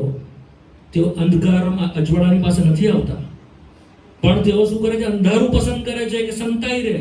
મારો અંધકારની પાસે નહીં, આપણે અજવાળાની પાસે આવેલા છે. ખ્રિસ્ત જે અજવાળું છે, ખોલીએ, પોતાને કબૂલ કરીએ, એની આગળ આપણા પાપોને માની લઈએ. પસ્તાવો અને પાપ કબૂલાત આ બંને સાથે સાથે જાય છે, સાથે સાથે જાય છે. જો નથી કર્યું, હું ફરી તમને વિનંતી કરું છું, કરો, શરમાઓ નહીં, મનમાં કરો, પ્રભુની આગળ પસ્તાવો કરો. જો તમે પસ્તાવો નહીં કરશો અને યેસુ ખ્રિસ્ત પર વિશ્વાસ નહીં કરશો, તમે તમારા પાપમાં મરશો. યોહાનની સુવાર્તા તેનો 8મો અધ્યાય, યોહાનની સુવાર્તા તેનો 8મો અધ્યાય, ઝડપથી વાંચી લો. યોહાનની સુવાર્તા 8મો અધ્યાય 24મી કલમ. વાંચો ઝડપથી વાંચો, સમય નથી મારી પાસે. એ માટે મેં તમને કહ્યું કે હા, મેં તમને કહ્યું, તમે તમારા પાપમાં મરશો. હા વાંચો. કેમ કે હું તે છું. હું તે છું. એવો જો તમે વિશ્વાસ નહીં કરો તો તમે તમારા પાપમાં મરશો. તમારા પાપમાં મરશો. સાચો પસ્તાવો, પહેલી બાબત, પૂરી રીતે ફરો, પૂરા પાપ કબૂલ કરો, માન ફરો અને પ્રભુ ઈસુ પર વિશ્વાસ કરો. કેવો વિશ્વાસ કરો? એ તેજ છે, ચમત્કાર કરનાર નહીં. એ તેજ છે એનો અર્થ શું છે? ઇંગ્લિશમાં છે આઈ એમ ધેટ આઈ એમ. જ્યારે મૂસાને પ્રભુએ શરૂઆતમાં કહ્યું, તારે કહ્યું, મૂસાએ પૂછ્યું કે તારું નામ શું છે? હું જે છું તે છું. કોણ છું? હું જે છું. દેવ પોતે, એ જે ઈસુ ખ્રિસ્ત જે માણસ આગળ પ્રગટ થયો, તમે નહીં સમજો કે એ દેવ જ પોતે છે. ઉપદેશક નહીં, ચમત્કાર કરનાર નહીં, દેવ પોતે માણસ આકારમાં તમારા મારા માટે પ્રગટ થયો છે આ ફ્લેશમાં. દેવ પોતે. તમે જો વિશ્વાસ નહીં કરો તો તમે તમારા પાપમાં મરશો. બીજું, એ તારનાર છે, તમને છોડાવવા માટે આવ્યો, તમારા પાપમાંથી તમને છોડાવશે. માથીની સુવાર્તા 1લો અધ્યાય તેની 22મી કલમ. દેવ પોતાના પાપથી તમને તારશે, તે એ જ છે. એનું નામ તો ઈસુ પાડશે. એનો અર્થ જ એ છે, તમારા પાપથી તમને તારશે, બચાવશે. યોહાનના પત્રની અંદર વાંચીએ છીએ, પિતાએ પોતાના પુત્રને એટલા માટે મોકલ્યો કે તે તમારું પ્રાયશ્ચિત બને. તે પિતાએ પોતાના પુત્રને એટલા માટે મોકલ્યો કે તમે તેનાથી જીવો. ગલાતીમાં વાંચીએ છીએ, ગલાતી 1:5 ની અંદર, પિતાએ પોતાના પુત્રને એટલા માટે મોકલ્યો તમને હાલના ભૂંડા જગતમાંથી છોડાવે. આ પાપરૂપી જગત, જ્યાં તમે જાઓ તમે જીવી નહીં શકો. ભયંકર દુષ્ટતા, ભયંકર વ્યભિચાર, ભયંકર લોભ, નિંદા, ઈર્ષા, દેખાય, આખું જગત અરણ્ય સમાન શેતાને કરી નાખ્યું છે. શ્વાસ ન લેવાય એવું આત્મિક રીતે તે કરી નાખ્યું છે. માટે પ્રભુએ પોતાની ઘર કે મંડળી રાખી છે કે તમે જીવો. હાલના ભૂંડા જગતમાંથી તમને છોડાવ્યા, મંડળીમાં લાવીને તમને મૂક્યા કે તમે તેનાથી જીવો. નહીં સમજીએ ભલાઓ, તમે અને હું આપણા પાપમાં મરશું. પ્રભુનો શબ્દ, જો એ તે છે એવો જો વિશ્વાસ તમે નહીં કરો તો તમે પાપથી મરશો. બીજું, કેવો વિશ્વાસ કરવાનો? તે પ્રભુ છે. કોણ છે? કારણ કે પ્રભુ, તેને દેવે પ્રભુ બનાવ્યો. શું બનાવ્યો? પ્રભુ. જ્યારે પિક્ચરે તેને જ્યારે પ્રેરિત લોકો તેના 2 અધ્યાયની અંદર કહ્યું કે તમે તેના પર વિશ્વાસ કરો, તેમ કારણ કે દેવે તેને પ્રભુ તથા ખ્રિસ્ત બનાવ્યું છે. વાંચો નીચેથી કોઈ વાંચો, એનીબડી રીડ. એ માટે ઇઝરાયલના તમામ લોકોએ નિશ્ચય જાણવું કે ઈસુને તમે વધસ્તંભ પર મારી નાખ્યો, તેને દેવે પ્રભુ તથા ખ્રિસ્ત બનાવ્યો છે. નિશ્ચય જાણવું. ફરી એ જ વાત. શું જાણ્યું આ બાબતે? શું જાણ્યું? નિકોદેમસ કહે અમે જાણીએ છીએ કે તું પ્રભુથી આવેલો પ્રબોધક છે, તું ઉપદેશક છે, તું દેવ પાસેથી આવે છે. પણ પ્રભુ કહે છે નિશ્ચય જાણો. શું જાણો? જેને તમે મારી નાખ્યો તેને પ્રભુએ તમારા માટે ખ્રિસ્ત એટલે કે તારનાર તથા પ્રભુ બનાવ્યો છે. તારનાર તો બની ગયો, પ્રભુએ છોડાવ્યો, પણ પ્રભુ તરીકે સ્વીકારતા નથી. મન મરજી તેમ જીવીએ છે. તારણ પામ્યા પછી પણ, નવો જન્મ પામ્યા પછી પણ, ઉદ્ધાર પામ્યા પછી પણ. શું તમારો પ્રભુ છે? પ્રભુનો અર્થ શું છે? પ્રભુનો અર્થ શું છે? તે મને દોરે, તે મને ચલાવે, તેની ઈચ્છા પૂરી થાય, તે પ્રભુ છે મારા માટે. અહીંયા આવ્યા ત્યારે પ્રભુ પ્રભુ, બહાર જાય એટલે આપણી મરજી, આપણને જેમ ઠીક લાગે તેમ જીવીએ. હા વાલા, આપણી નિર્બળતા છે, આપણી નિર્બળતા છે. હું તમને બ્લેમ નથી કરી રહ્યો.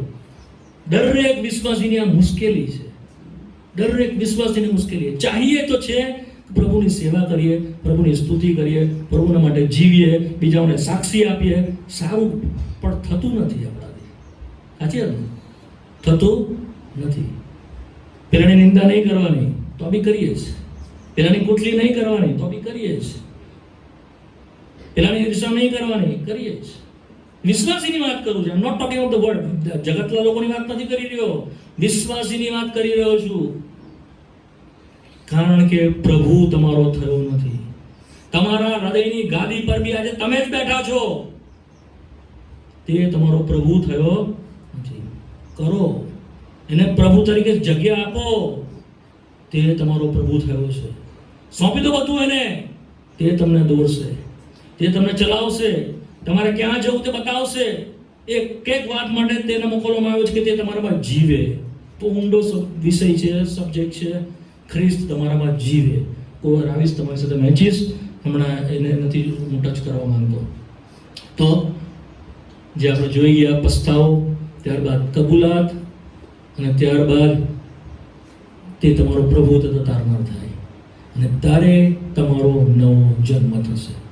જો વિશ્વાસ નથી કરતા, તે જ છે, પાપ કબૂલાત નથી કરતા અને પોતા પસ્તાવો નથી કરતા સાચા અર્થમાં, તો તમારો નવો જન્મ આજે પણ થયો નથી. યોહાનની સુવાર્તા, હા, યોહાનનો પત્ર, પહેલું યોહાન અને તેનો 9મો અધ્યાય 9મી 9. જો આપણે આપણા પાપ કબૂલ કરીએ, બરાબર. તો આપણા પાપ માફ કરવાને તથા આપણને સર્વ અન્યાયથી શુદ્ધ કરવાને તે વિશ્વાસ તથા ન્યાય છે. આપણા સર્વ પાપ માફ કરવાને તથા આપણને સર્વ અન્યાયથી શુદ્ધ કરવાને તે કોણ છે? વિશ્વાસ. પણ શું કરવું પડે છે? આપણે પાપને કબૂલ કરવા. જ્યારે તમારો ઉદ્ધાર થયો, પોતે મનમાં પૂછો પોતાને, તમે નવો જન્મ કેવી રીતે પામ્યા? પોતાને પૂછો, કેવી રીતે નવો જન્મ પામ્યા? જો અહીંયાથી 5 જણાને ઊભા કરું સાક્ષી આપવા માટે, તમારો નવો જન્મ થયો? તો કે હા થયો. કેવી રીતે થયો? તો તમે શું કહેશો? પોતાને પૂછો, તમે શું કહેશો? શું જે મેં તમને કહ્યું છે તે પ્રમાણે તમારો નવો જન્મ થયો છે? કદાચ તમે એવું કહો કે મારા બહુ ભયંકર બીમારી હતી, મને કંઈ ભૂત વળગેલું હતું, મને ફલાણું થયું હતું, તો હું સારો થઈ ગયો અને હું વિશ્વાસ કરું છું અને અહીંયા હું આવું છું. મોટા ભાગના તમારામાંથી આ જ જવાબ આપશે. મોટા ભાગના. સાચું જીવન તમારું શરૂ થયું જ નથી. કદી તમે તમારા પાપથી કાયલ થયા? શું કોઈ દિવસ તમારા જીવનમાં એવો આવ્યો તમારે પાપી સ્થિતિનું તમને ભાન કરવામાં આવ્યું? જ્યારે પેલી સ્ત્રી પ્રભુ ઈસુ ખ્રિસ્તની પાસે આવી અને ચરણોમાં પડી અને આંસુઓથી તેના પગ લૂછવા માંડી, કોઈ કીધેલું કે ને કે તું પાપી સ્ત્રી છે?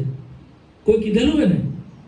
પણ દોડીને આવી વચન કે છે, ખ્રિસ્તના પગ આગળ પડી ગઈ અને આંસુઓથી અને પોતાના માથાથી તે લૂછવા લાગી. પ્રભુએ કહ્યું, શાંતિથી જા, તારા પાપ તને માફ થયા છે. તરત સિમોને પૂછ્યું કે આને ખબર નથી પડતી કે આ પાપી સ્ત્રી છે?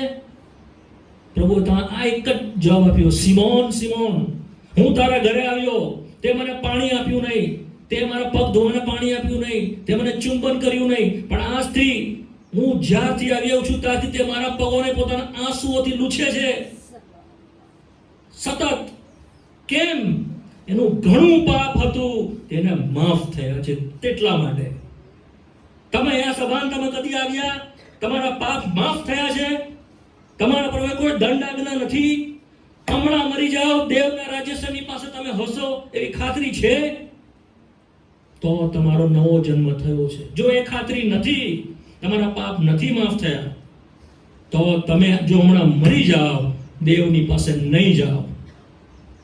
બહુ સચોટ વાત છે, દેવના વચનથી તમને કહું છું, બહુ સચોટ વાત છે.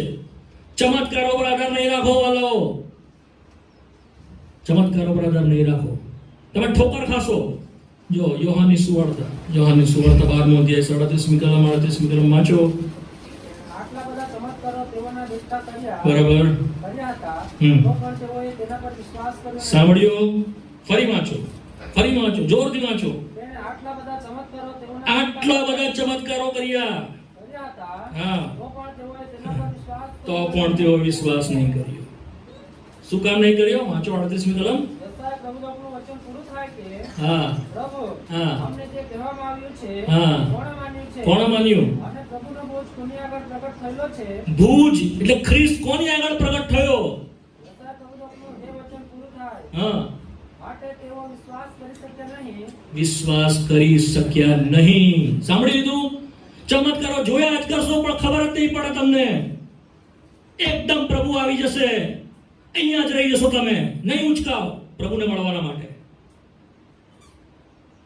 અહીંયા જ રહી જશો, ગીતો ગાયા કરશો, દોડ્યા કરશો, આમ તેમ ઢોંગ ડકરો ઢોંગ કરશો તમે. પ્રભુ આવી જશે, પ્રભુ આવી જશે. વાળો જીવનમાં બદલાવ નહીં, જીવનમાં શુદ્ધતા નહીં, પ્રભુની ઉપસ્થિતિ હાજરી નહીં, પ્રભુની હાજરી પણ તમે નહીં માનો. એકદમ પ્રભુ આવી જશે, ચોરની માફક જાગતા જ નહીં રહીએ, ઊંઘી જઈશું. કેમ? કારણ કે જીવન જ નથી પામ્યા, ચમત્કારો જોયા કર્યા, વિશ્વાસ કર્યો નહીં. કેવી રીતે વિશ્વાસ થાય છે? જો બે વચન વાંચી લો તમારી સાથે. રોમિયોનો પત્ર 10મો અધ્યાય. કેવી રીતે વિશ્વાસ થાય છે? ચમત્કારો જોવાથી વિશ્વાસ નથી થતો. નો. નહીં તો જો ચમત્કારો જોતા હતા તો 5000 ના જમાડ્યા, 7000 ના જમાડ્યા, મરેલાઓનો સજીવન કર્યા, કેટલાય તેનો વિશ્વાસ કર્યો પ્રભુ ઈસુ પર. હજારો જણે તેની સામે જમીને જતા રહ્યા. આજે એવું થાય છે ને આપણી મીટિંગોમાં, હજારો લોકો આવે છે, જમીને જતા રહે છે. નો બદલાણ, નો ચેન્જ એટ ઓલ. જીવન પામતા નથી. તેઓએ તેને કહ્યું વધસ્તંભે ચડી દો, અને વધસ્તંભે ચડી દો. વચન કહે છે તેઓએ મહિમાના પ્રભુને ઓળખ્યો નહીં, માટે તેઓએ તેને વધસ્તંભે ચડી દીધો હતો. ઓળખ્યો જ નહીં. હું દાવા સાથે કહું છું, તમે એને નથી ઓળખતા. દાવા સાથે કહું છું, દેવનું વચન એટલે હું તમને આપું છું. હજુ તમે ખરી રીતે એને ઓળખતા નથી. એ કોણ છે? એ કોણ છે? તમારા માટે આવ્યો. યાદ રાખો, ફરીને ફરી કહું છું. નહીં તો તમારે વધસ્તંભ પર જવાનું છે, યાદ રાખો. તમારે શિક્ષા લેવાની છે, યાદ રાખો. અનંતકાળ સુધી દેવથી વિયોગ ભોગવવાનો છે, યાદ રાખો. નરકમાં તમારે જવાનું છે, યાદ રાખો. પણ તમારી જગ્યા લેવાના માટે તે આવ્યો. સમજો છો વાતને?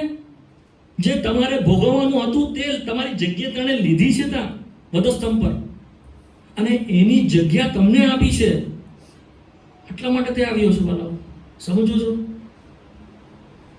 નહીં સમજતા? તમારા માટે તેણે લોહી વેવડાવ્યું છે, સમજો છો? આની ઉપર વિશ્વાસ કરો, આની ઉપર વિશ્વાસ કરો. તમને શું આપશે એ અગત્યનું નથી. તેણે પોતાને તમારા માટે આપી દીધો, પોતાને તેણે આપી દીધો, ખાલી કરી દીધો, જેથી કરીને તમે બાપની પાસે પહોંચો. કેવી રીતે વિશ્વાસ થાય છે? રોમિયોનો પત્ર તેનો 10મો અધ્યાય. હવે આગળ નથી જવાનું, 5-10 મિનિટ લઈશ તમારી. રોમિયોનો પત્ર 10મો અધ્યાય. એમ કે જે કોઈ પ્રભુને નામે વિનંતી કરશે તે તારણ પામશે. બરાબર. જેના ઉપર તેઓ વિશ્વાસ કર્યો નથી એને તેઓ કેમ વિનંતી કરશે? બરાબર. વળી જેને વિશે તેઓએ સાંભળ્યું નથી તેના ઉપર તેઓ કેમ વિશ્વાસ કરશે? હમ. વળી ઉપદેશક વગર તેઓ કેમ સાંભળશે? હમ. વળી તેઓને મોકલ્યા વગર તેઓ કેમ કરીને ઉપદેશ કરશે? હમ. લખેલું છે કે હમ. બધાની સુવાર્તા સંભળાવનારાઓના પગલા કેવા સુંદર છે. 21મી કલમ.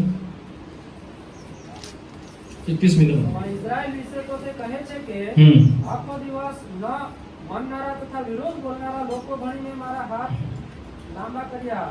તમારી ભણી તે હાથ લાંબા કરે છે, પણ તમે નહીં જ માનો, કારણ કે તમે ચમત્કાર જોવાને ટેવાયેલા છો. પ્રભુનું વચન કહે છે કોણ તારણ પામશે?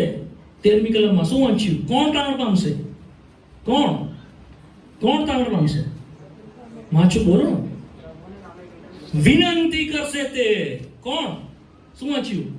વિનંતી કરશે તે. હે બાપ, મુझ પાપી પર દયા કર. તેની વાત છે. કરી કદી વિનંતી તને? પ્રભુને નામે વિનંતી કરી, મારા પાપ માફ કર, મને સાજો કર, તે વાત નથી. આ શારીરિક સાજાપણું તો આજે છે, કાલે પાછું આવશે, પાછું જતું રહેશે, પાછું આવશે. આત્મિક સાજાપણાની વાત છે, નવા જન્મની વાત છે, જીવન બદલાયેલા તેની વાત છે. જે વિનંતી કરશે તે વિનંતી કેવી રીતે કરશે? કોણ વિનંતી કરશે? આગળ શું વાંચો છો? કોણ? જેના ઉપર તેઓ વિશ્વાસ કર્યો નથી, હા, તેને તેઓ કેમ વિનંતી કરશે? વિશ્વાસ કરશે તેઓ વિનંતી કરશે. કોણ વિનંતી કરશે? વિશ્વાસ કરશે. વિશ્વાસ કોણ કરશે? વાંચો. વળી જેના વિશે તેઓએ સાંભળ્યું નથી, હા, તેના ઉપર તેઓ કેમ વિશ્વાસ કરશે? જેના વિશે તમે સાંભળશો તો વિશ્વાસ કરશો. જે શરૂઆતમાં કહ્યું, શરૂઆતમાં જે કોઈ પુત્રની વાણી સાંભળશે તે સજીવન થશે. વાંચી ગયા ને યોહાની સુવાર્તા 5મો અધ્યાય 24-25મી કલમ. જે કોઈ પુત્રની વાણી સાંભળશે, સાંભળવાથી વિશ્વાસ આવે છે. હમણાં હું જે બોલી રહ્યો છું તો તમે સાંભળી રહ્યા છો. શું કરશો તમે? વિશ્વાસ કરીને વિનંતી કરશો કે પીઠ ફેરવીને જતા રહેશો? વિશ્વાસ કરીને જો વિનંતી કરશો, તમારા માટે શબ્દો છે, આજ આ ઘરે તારણ આવ્યું છે, તમારો ઉદ્ધાર થશે, સાચા અર્થમાં થશે. નહીં તો નહીં બદલાય, નહીં બદલાય વાલાઓ. પ્રભુ ટોળાઓની પાછળ નથી. ફરીને ફરી કહું છું, તમારી સંખ્યા કેટલી છે તેમાં પ્રભુને કોઈ રસ નથી. પ્રભુ શેષ રેમનન્ટ, શેષ થોડા પણ જેન્યુન, ખરાની પાછળ છે પ્રભુ. એકને પ્રભુનો આત્મા હમણાં સર્ચ કરી રહ્યો છે. કોણ છે મારા? કોણ મારા પક્ષમાં આવશે સાચા અર્થમાં? હે પ્રભુ, મારું જીવન તને સોંપું છું. ચાહે સાદાપણું મળે, ચાહે સાદાપણું ના મળે, ચાહે હું જીવું કે હમણાં મરી જાઉં, પણ મારું જીવન તને સોંપું છું. શું કરશો વિનંતી એ પ્રમાણે પ્રભુને? જુવાનો તમને કહું છું, જુવાન બહેનો તમને કહું છું, જગતમાં ભયંકરતા છે. ખોવાઈ જશો તમે. બહુ તમે ધન્ય લોક છો કે આ વાણી સાંભળી રહ્યા છો. બધાને સાંભળવા મળ્યું નથી. દેવે મોકલાયા છે માટે તમારી મધ્ય આવ્યા છે. આ સુવાર્તાના વચનો દેવે અમારા મુખમાં મૂક્યા છે બોધ સાથે. માટે તમને વિનંતી કરીએ છીએ, આપની સાથે સમાધાન કરો, ખ્રિસ્તની સાથે સમાધાન કરો. આ જગ્યાને છોડી દો તો પહેલા બહુ ખાતરી સાથે છોડીને જાઓ. મારું જીવન પ્રભુ તને સોંપેલું છે. સાચા અર્થમાં મને કંઈ મળે કે નહીં મળે, ચાહે મને રોજગાર મળે કે નહીં મળે, મારા ખેતરમાં અન્ન ઉગે કે નહીં ઉગે, તો પણ પ્રભુ મારું જીવન તને સોંપેલું છે. ખરા અર્થમાં તમારા ઘરે તારણ આવશે, તમારું હૃદય બદલાશે, તે તમારો તારનાર અને પ્રભુ થશે. તમારો નવો જન્મ થશે, તમારો નવો જન્મ થશે. જો એ પ્રમાણે તમારું થાય અને જો થયું છે, ત્યારબાદ તેઓએ શું કરવાનું છે? નવા જન્મેલા બાળકની પેટે આત્મિક દૂધની ઈચ્છા. જો એ પ્રમાણે થાય પછી તમારે આત્મિક દૂધની ઈચ્છા રાખવાની છે. 1 પીટર 2 અધ્યાય તેની 2 કલમ વાંચો, ઝડપથી વાંચો, સમય નથી. નવા જન્મેલા બાળકોની પેટે નિષ્કપટ આત્મિક દૂધની ઈચ્છા રાખો. જેન્યુન મિલ્ક, નિષ્કપટ દૂધ દેવનું વચન છે, એની ઈચ્છા રાખો. વાંચો, કલાકો સુધી વાંચો. મોબાઈલને છોડી દો, જુવાનો છોડી દો, મોબાઈલને સાઈડ પર મૂકી દો. તમારું જીવન અધોગતિથી ભરાઈ જશે. એની લત એવી પડી જશે તમે છોડી નહીં શકો એને. જુવાનો, શહેરની અંદર બહુ ખરાબ હાલત છે. તમે સારા છો હજુ કે પ્રભુ તમારી તરફ હજુ બી તમે પ્રભુ તરફ આટલા ખેંચાયેલા છો? જગતમાં શહેરના જુવાનોને ભયંકર દુર્દશા કરી નાખી છે શેતાને. અહીંયા સુધી પહોંચશે, તમારા સુધી પહોંચી જશે. ગાફેલ નહીં રહો. વચન વાંચો. નહીં સમજાય તો બી વાંચો. સવારે વાંચો, બપોરે વાંચો, સાંજે વાંચો. આમાંથી જ પ્રભુ વાત કરશે, બીજા કશાથી વાત નહીં કરે. નહીં સમજો તો બી ધીમે ધીમે માંથી વાત કરશે. કોઈ વાર આવીશ તો સમજાવીશ કે શું છે, કેવી રીતે વાત કરે છે પ્રભુ. દેવના વચનોથી કેવી રીતે વાત કરે છે પ્રભુ તમારી સાથે. વ્યવહાર જો પ્રભુ લાવશે તો તમારી સાથે વહેંચીશ. બીજું, જ્યાં આંગળી તેના લોક છે તેની સંગતમાં જાઓ. કેવી સંગતમાં જાઓ? તમારી સંગત ચકાસો, કેવી સંગત છે. પ્રેરિતોની કૃત્યો 2 અધ્યાય એને 42મી કલમ. પ્રેરિત 2 ને 42 ઝડપથી વાંચી લો, મારો સમય પૂરો થઈ ગયો છે. તેઓ પ્રેરિતોના બોધમાં, સંગતમાં, રોટલી ભાંગવામાં, પ્રાર્થનામાં દ્રઢતાથી લાગુ રહ્યા. આ છે સંગત.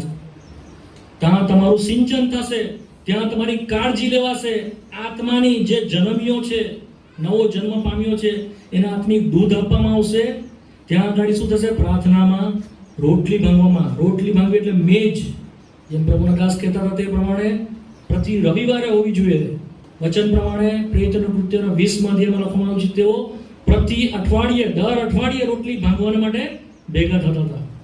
જો મેજ નહીં હોય, તમે આત્મિક રીતે મજબૂત નહીં બનશો. કોઈ વાર આવીશ તારા વિશે કહીશ તમને શું છે બધું. આ સંગતમાં લાગુ રહો.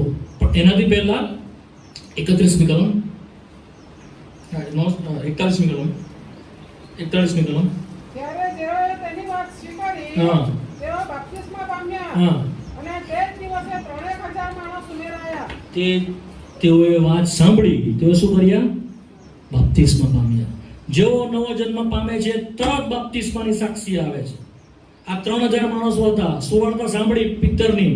તેઓ કહ્યું, પ્રભુ અમે શું કરીએ? તેઓએ તરત કહ્યું, પસ્તાવો કરો અને તમારા પાપનું નિવારણ થશે. તમારા દરેક પ્રભુ ઈસુ ખ્રિસ્તના નામે બપ્તિસ્મા પામો ને તમારા પાપનું નિવારણ થશે ને તમને પવિત્ર આત્માનું દાન આપવામાં આવશે. તરત તેઓએ વાતને સ્વીકારી. શું કરી? સ્વીકારી. જો સ્વીકારે છે તેઓ બાપ્તિસ્માની સાક્ષી આપે છે. બાપ્તિસ્માની સાક્ષી શું છે? જે કામ અંદર થયું છે તેને જાહેરમાં આપણે પ્રગટ કરીએ છીએ. શું છે બાપ્તિસ્મા એટલે? જે કામ કાં થયું છે? શાનું કામ થયું અંદર? શું થયું અંદર? શું થયું? હમણાં બહુ બધું જોઈ ગયા. નવો જન્મ. નવો જન્મ કાં થયો છે? અંદર. જૂનું હતું તે જતું રહ્યું. જૂનો જે હતું રોકીભાઈ તે મરી ગયા. હવે ખરો ખ્રિસ્ત નવો રોકીભાઈ નવો જન્મ લીધો. આ છે સાદી ભાષામાં. એ કાં થયું છે? કાં થયું? બાજુના વાળાને ખબર છે? નથી ખબર. ખબર છે બાજુવાળાને? નથી ખબર. તો બાપ્તિસ્મા શું છે? બહાર આપણે કહીએ છીએ. શું કહીએ છીએ? હું મરી ગયો હતો, હવે પ્રભુમાં સજીવન થયો છું. માટે આપણે એને શું કરીએ છીએ? ડુબાડીએ છીએ.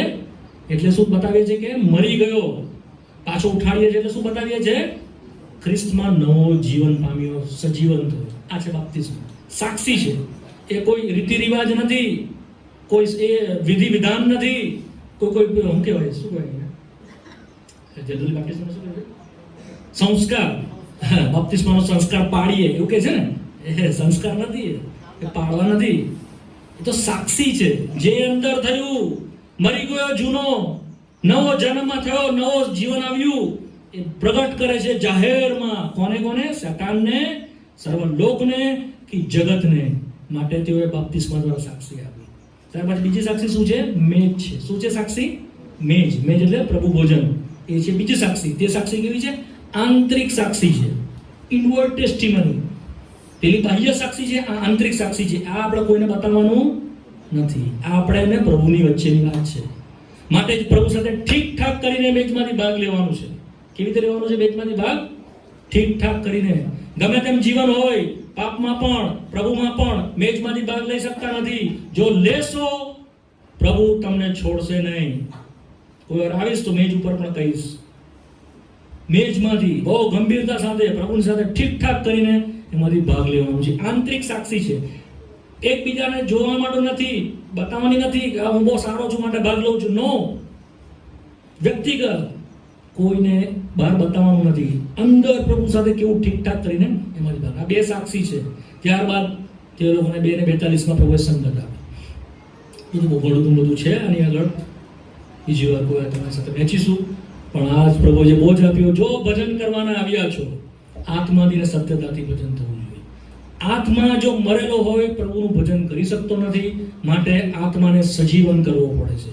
આત્માને સજીવન પ્રભુ પોતે કરે છે. કેવી રીતે? તેનું સાંભળવાથી, વિશ્વાસ કરવાથી, પસ્તાવો કરવાથી, પાપને કબૂલાત કરવાથી, માની લેવાથી તે આપણો નવો જીવન પળભરમાં કરે છે. કેમાં? પળભર. 1 સેકન્ડમાં. જેવો તમે કહ્યું પ્રભુ મુજ પાપી પર દયા કર, સાચા અર્થમાં પસ્તાવો કરીને પ્રભુ જૂનું જીવન પ્રભુ હવે બસ થઈ ગયું, હવે નહીં પ્રભુ ફરવું જોઈએ એનાથી, તે જ સમયે તમારો પસ્તાવો પ્રભુએ માન્ય રાખ્યો, તમને વિશ્વાસ કર્યો, પ્રભુએ માન્ય રાખ્યું, તમને પવિત્ર આત્મા દ્વારા જન્માવ્યા, તમારો આત્મા સજીવન થઈ ગયો, જે મરી ગયો હતો તે હવે તમે એને ઓળખતા થશો. શું થશો? હવે તમે એને ઓળખો. જ્યાં સુધી મરેલો હોય તો ઓળખે નહીં તો ભજન નહીં કરે. હવે એને ઓળખે છે, ઓહ મારો પ્રભુ આવો છે, ઓહ મારો પ્રભુ આવો છે, ઓહ વન્ડરફુલ, કેવો અદ્ભુત પ્રભુ છે. હે પછી તમે કહેશો, ઓ પ્રભુ તું દયાળુ છે. પછી જ કહેવાય ને, ઓ પ્રભુ તું કેટલો બધો ભલો છે. નહીં તો જાણતા જ નહીં હોય ને. મને તમે ચા નહીં આપો ને તો ચા માટે આભાર, કેવું લાગે? થોડો પ્રભુ તમને સમજાવશે, થોડું બહુ નિર્ભરતામાં વેચ્યું છે, ફ્રેન્કલિન પ્રાર્થનામાં સહાય કરશે.